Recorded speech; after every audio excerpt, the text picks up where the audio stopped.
Hey guys, good morning. Good morning. This is Diary of a Coach, episode 360. Hey, like joke, the thing they do me like film. It's so surreal. Like 360 episodes. God, wow. 5 episodes to go. Guys, you should clap for yourselves. Honestly, we should all clap for ourselves. This is this is a beautiful thing. Just simply put, it's a beautiful thing. 360 episodes. Then he says, and to think I was here all episodes. Yes, so that's why you're the chairman, Council of Elders. It's a beautiful morning. It is Thursday morning, and it's a lovely day. And we thank God for another opportunity of life. Guys, this week has been nothing short of beautiful. Last night someone told me, you sleep late, you wake up early. That's powerful. I just said, well, we're coping. Because your beautiful app is 80% done, we are having to work more and work more and work more to make sure we give you the best experience on the app. The DOAC web app is more than 80% gone as I speak. All things are ready. We're just fine-tuning the flow so that you can have the best experience. For instance, everyone who has subscribed should have received an email by now. Please confirm to me that you have received an email. If you haven't, please check your spam or junk folder, because an email has gone out to everyone who has subscribed to Diary of a Coach app. We are making progress. I am so happy. I'm so happy. Yeah, then he says, I received a mail yesterday. I'm so excited. On the app are my top 10 episodes. Randomly selected though, but the ones that I think hit the top 10 of my nerves. So if you have received the mail, by all means go on the app, watch. Is a replay of the previous but top 10. And then by now, those who have subscribed for the annual version would have received an email to the exclusive tribe of those that have access to my e-library. I have an e-library in the app that is exclusive access. So only those who have annual subscriptions will be reading all my materials. There are books you have never seen. Many of you have never seen that I've written. I'm telling you. In fact, yesterday, when we were cataloging my books, I realized that there is a book I've never marketed. How many of you have heard of the book, The Mirror of My Darkness? I wrote that book in 2017. It was an ebook. That book is lethal. I hope my grammar coach will not come and kill me. So there are books you have not heard of. I've uploaded 5 Musings. It's a book about thinking around the Nigerian ideology. I've uploaded The Vexed God, thinking about how God sees us as Nigerians, not as Christians or Muslims, God's perspective and expectation about Nigerians. I've uploaded Rebellion is a Need. That one. Talking about betrayals, talking about mentoring gone wrong, talking about backbiting and snitching. That is Rebellion is a Need. I've uploaded Vision Clarified, my first ever book that I wrote in, I think Vision Clarified was written in 2010. I was still an employee. My former MD promoted that book so much for me. Vision Clarified. Then I have uploaded Where Are the Goals I Set? Where Are the Goals I Set? That book is like, we set New Year resolutions and goals, and then by the end of the first quarter, we are wondering, what was it I even said I was going to do, Seth? Where are the goals I set? I've uploaded my dad's favorite and Idenyi's favorite, Fearless Seed. Free for you guys, annual subscribers. I've uploaded But What Do I Know? The steamy, sensational book that you guys have always loved. Wow. I have uploaded Based on Logistics. So it's so amazing, the content I am pushing, and many more content coming up, many more content. For instance, most of my training content, I'm putting the PDF in the mobile app. I'm putting the PDF in it. Most of my training content. So for the next 1 year, all annual subscribers, as I'm doing a training, I'm putting the PDF. I'll just remove the client logo and client specific information, but I'll be dropping this PDF there. It is just amazing. It is just amazing. It's just amazing what we're doing with the Diary of a Coach app. Whoa, fantastic. I want to say condolences to the family of Terry Zamani. We lost a very dear guy yesterday, one of our Balewites. Balewites are graduates from Abubakar Tafawa Balewa University. I'm a graduate. I'm an ambassador and representative of that premium, fantastic school.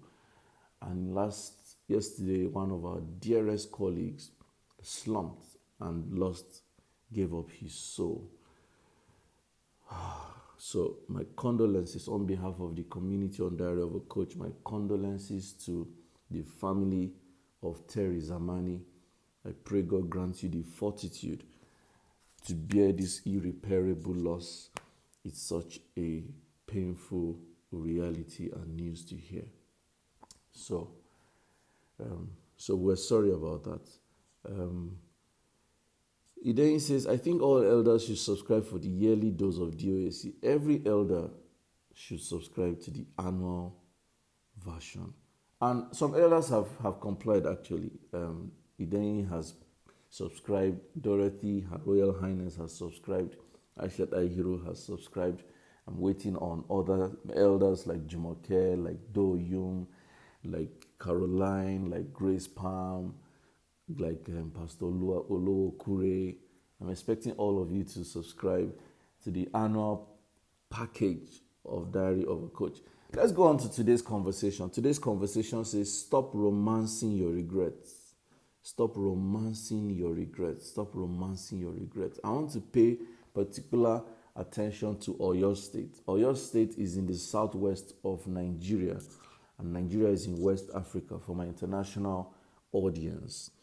So some weeks ago, the executive governor, an executive governor is a common term, the chief executive officer of a state in a country. And so the executive governor of Oyo State hosted a PDP rally 2 weeks ago, or barely 2 weeks ago.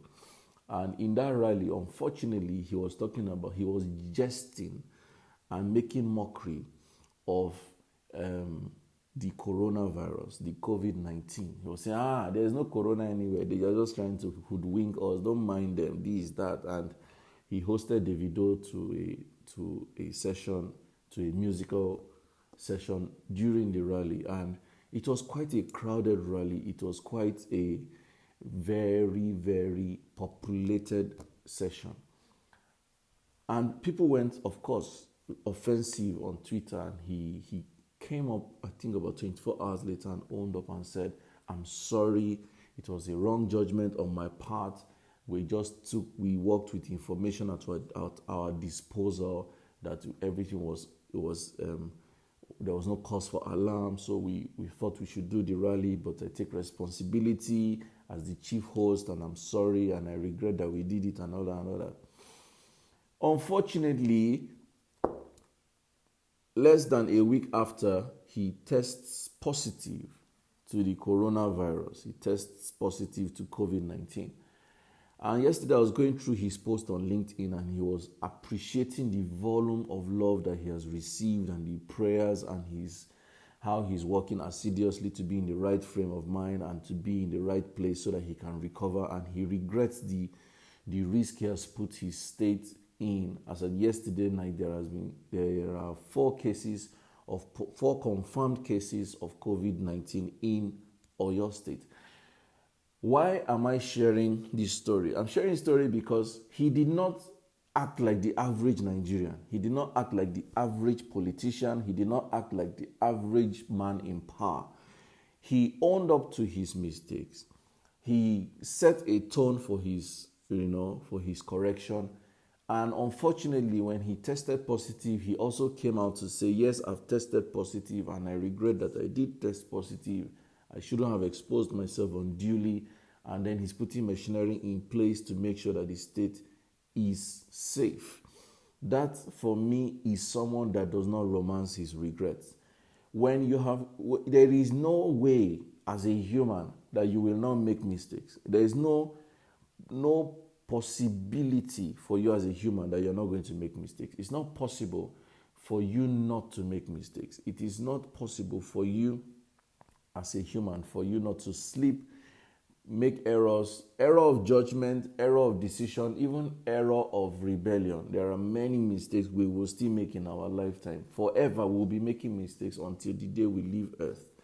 However, for every mistake you make, it is your responsibility to appraise your role in making that mistake. What did I do wrong?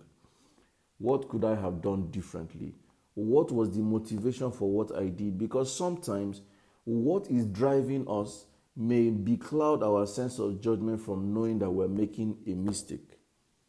Sometimes we are motivated by some ambition, by a goal, by a motive. And because that motive must be done, we are blinded from seeing the errors. And then we now commit those mistakes. So when you have recognized that what you have done is a mistake, when you have recognized that what you have done could have been avoided, when you have recognized that what you have done is not supposed to have happened, it is a higher responsibility to 1, own up, 2, demonstrate the role you played in that mistake, and 3, describe or acknowledge your way forward, that this is what I'm going to do to fix this problem. This is what I'm going to do to resolve this problem. And number 4, move on. Move on. One thing I have found is that many people around us like you to tarry in your regrets. I found that out. People say, he just moved on. Is that how life is? He did not even show remorse. The Nigerian definition of remorse is that you keep beating yourself and wallowing in regret and wallowing in your mistake and wallowing in your past. That's the Nigerian definition of regret. I remember when I wrote But What Do I Know? And I was sharing, But What Do I Know is one of it. I think it's the most comprehensive personal story about my failures. It's the most comprehensive. And in that book, I shared a lot of personal depth. Just the same way the mirror of my darkness is a compendium of my dirt. And I recall that as I was sharing and broadcasting and, encouraging people to read the book, people were like, but you need to calm down. We have heard, we know that you made mistakes in the past, just move on. But guess what? The same people that were asking me to move on were the same people who were talking about me to other people. I say, that guy, see what he did, see what he did. They were literally recalling my mistakes and dirts and wrongs. But they were the same people who would come to me on WhatsApp and say, move on. Don't forget this thing, you keep talking and keep talking. Well, I've heard, just move on. Evil people. So there is a tendency for you to be around people who keep rigmaroling around your mistakes and reminding you and recalling it to your attention and making you feel like you know. I remember My friend, my darling friend, Emmanuel Ramson, used to tell me a story, whether it's fictional or not, I don't know. He said that when they were in boarding school, that there was someone that they caught who was stealing someone else's chicken. So they started picking on him and picking. So when he's trying to react, they'll say, remember the chicken. And he will chill. When he tries to do something, maybe next time he's trying to rebel and react, remember the chicken. That is how some people are. How many of you have been following the advert of Airtel? This lady, the lady whose house the advert usually holds, and she has like a younger sister, and she tells her, "Oh, come and press for me." And the younger sister is trying to reverse, and she shows her phone and says, "Remember, you're using my data. Remember my data." And she comes back, she wants her to do something. That one will raise her hand. She says, "Remember my data." And then one day, the lady herself recharged her own data. So when she came with work to give her, that one just carried for sure and says, "See, me too, I have data." Some people are like that. Until you violently remove yourself from their blackmail, you will always be blackmailed. Such people need you to stand up to them and say, "You know what? Get the whatever out of my sight." I was following a tweet story yesterday. There's this popular musician, Yoruba musician called Salawa Abeni. So yesterday I stumbled on a tweet by Esther Ijewere, and apparently I'm meant to understand that some news or some raunchy images around the woman were probably unveiled online. You know, some people like to blackmail with news. And I hear that the woman came out and did full disclosure, like, "Man, I don't send you now." More like, and some people just need that kind of response. You need to wake up and stop romancing your regret and call people's bluff. Like, you know what? This is who I am. This is what I've done. Then what? They will suddenly just lose their power. They will just realize that the thing we are holding against this person, the person itself not even see them as problem. And they will shut their mouth. So please, as we round up this Diary of a Coach series, one of the things I want to tell you is stop romancing your regrets. Stop romancing your regret. It is natural to make mistakes. It is natural to fall. It's natural to goof. It's natural to slip. It's natural to do messy stuff, crazy stuff, stupid stuff, like immature stuff, unprofessional stuff, regrettable stuff. But having done it, you need to ask yourself, why did I do what I did? What was it I was looking for? What was the motivation behind it? Why should I not do it again? What do I need to do differently? Who do I need to apologize to? And then once you have asked these critical questions to yourself, you don't owe anyone. Ask yourself these hard questions and answer those questions for yourself. And then once you have answered those questions and you have determined that you will not do it again, move on. Move on. That is one of the things we talked about in January about guilt and hurt management. We had that session. It was a webinar, guilt and hurt management. So if you want the full process, how do I handle guilt and hurt so that I stop romancing my regret? Ask me for the link and I will share with you. Ask me for the link and I'll share with you. By the way, this is episode 360 of Diary of a Coach. We're only 5 episodes away and we will stop having Diary of a Coach on Facebook. It's so beautiful an experience we've had in the last 1 year. Yesterday made it 1 calendar year that Diary of a Coach went live. And we're inching closer and closer and closer to the end of our Diary of a Coach. So, after episode 365, no more Facebook Live of Diary of a Coach.